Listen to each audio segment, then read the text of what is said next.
Hey, I got a delivery from Iron Baltic, and it's new skid plates for the Ruby. Let's do an unboxing, shall we?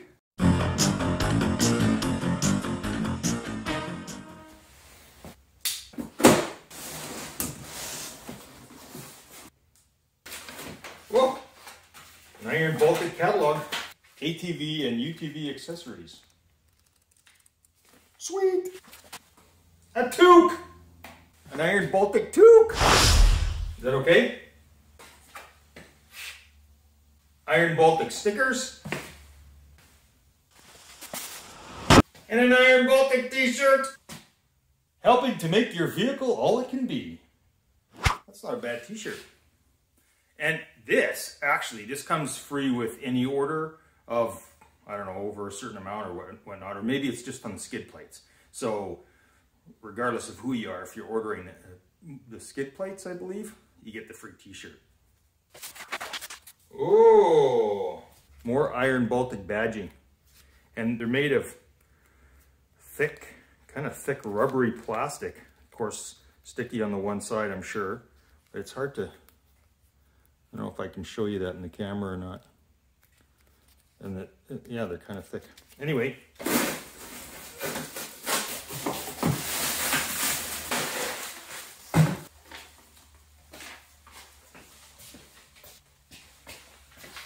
Instruction manual. Okay, so you can get these Iron Baltic skid plates in the aluminum version or the plastic version. Man, I tell you, I hummed and hawed. The price difference isn't that great. It's a couple $100 more for the aluminum, I think, in Canadian dollars. But the plastic, I felt, looked better in the pictures and when it's coming up the front of the bike. So I decided to go with plastic, and I mean, it says 1 centimeter thick plastic, and I'm going, 1 centimeter, that's like really thick, that might look weird. And this is thick, but I don't think it's gonna look weird. This is super thick. Man, like, look at this. That is really thick. Like, guaranteed nothing's going through this. These look really well made. Of course, they're all done on a CNC machine, they're cut out. Wow. I don't know, kind of looks like it's gonna fit. I don't like this because the bolts for this hole right up front here are the ones that go into my winch. So in order to take the skid plate off every time, I'd have to undo those bolts. That's not handy at all. I might not put those on. We'll see what the instructions give us. That's the front of it. It's got one of those logos on. Anyway, let's get back to this. So that's the rear, that's one of the rear axle CD boot guards. That's heavy duty. Like, there's no way that a stick is going through that. Wow. That's one of the front ones. Holy mackerel. I mean, compared to what I have on there right now, this is like mega more protection, like big time. Yeah, this looks like the right front. Anyway, it'll be in the instructions.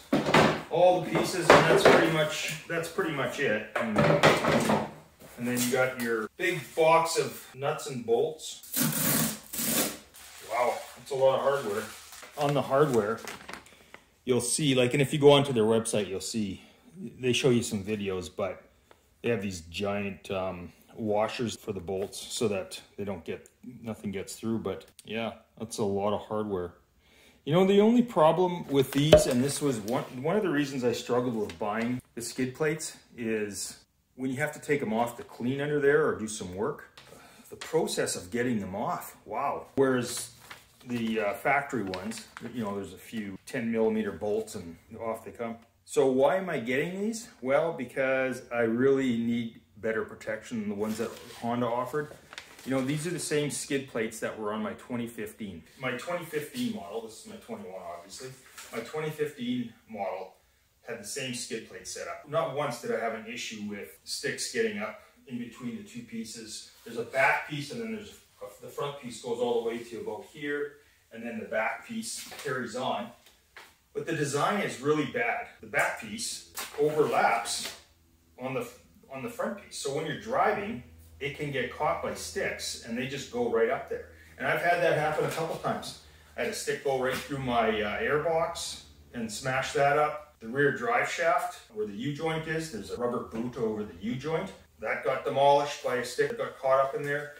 So in the young life of this machine, it's been like damaged quite a bit already. Now I know you probably are watching my last video and going, well, no wonder it gets damaged, Q. You drive it like a bulldozer, and yeah, it looks pretty, but it's made to use, and I use it.